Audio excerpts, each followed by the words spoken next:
Chers citoyens de Russie, je m'adresse à vous dans le cadre de cet attentat sanglant, horrible, qui a touché des dizaines d'innocents, nos compatriotes, en particulier des enfants, des adolescents, des femmes.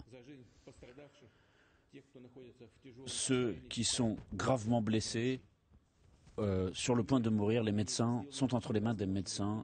Ils font tout ce qui est possible et même l'impossible pour préserver la vie et la santé de tous. Je tiens à exprimer ma reconnaissance à tous les services de secours qui sont arrivés, les pompiers, les secouristes, les forces de l'ordre qui ont tout fait pour préserver la vie des gens. Et au centre de l'incendie, tous sont intervenus. Il aurait pu y avoir encore plus de victimes. Je ne peux pas laisser sans égard à l'attention de ceux qui sont venus simplement apporter leur aide et qui ont aidé les médecins, les services de sécurité pour apporter une aide aux premières victimes. Toute l'aide nécessaire sera apportée à tous ceux qui en ont besoin, aux familles, à tous ceux qui ont été frappés par le malheur, aux blessés, aux victimes. J'exprime mes condoléances les plus sincères à tous ceux qui ont perdu des proches. Tout le pays est plongé dans la douleur avec vous. Le 24 mars sera officiellement jour de deuil en Russie. À Moscou et dans sa région et dans toutes les régions du pays, des mesures de sécurité antiterroriste ont été mises en place. L'essentiel, c'est que ceux qui sont derrière ce massacre seront poursuivis.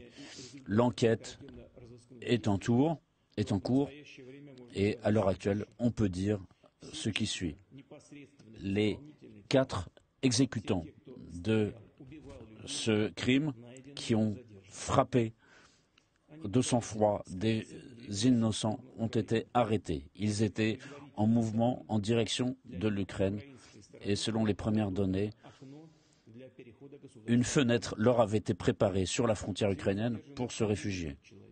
Au total, 11 personnes ont été arrêtées. Le FSB, le service de sécurité de Russie, et les autres services de police travaillent à l'identification de toutes les bases et de tous les complices des terroristes, ainsi que leurs voies d'évacuation, les cachettes où sont préservées des armes. Et le comité d'enquête et les services de police et de justice feront tout pour identifier tous les détails du crime. Il est évident que nous sommes confrontés ici à un attentat soigneusement planifié, à une organisation détaillée visant à frapper des innocents. Les criminels ont frappé de sang-froid. Ils sont venus tuer de sang-froid nos concitoyens, nos enfants,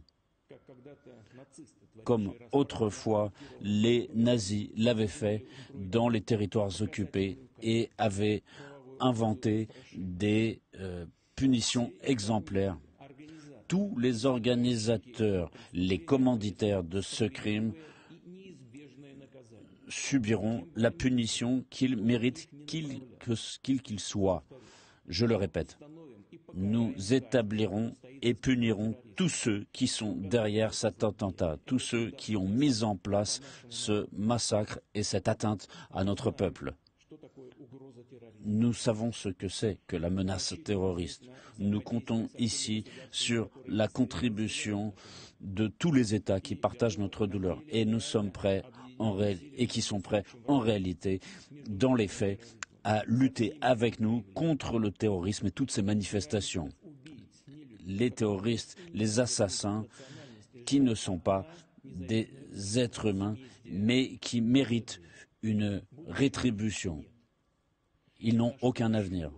Notre devoir à tous, aujourd'hui, à l'égard de nos citoyens, de nos soldats qui se battent sur le front, c'est que nous soyons unis. Et il en sera ainsi, car rien ne peut ébranler notre cohésion notre motivation, notre esprit de décision et la volonté populaire. Personne ne pourra semer la dissension dans notre pays, dans notre peuple multiethnique.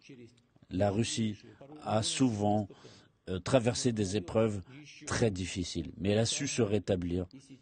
Il en sera de même ici.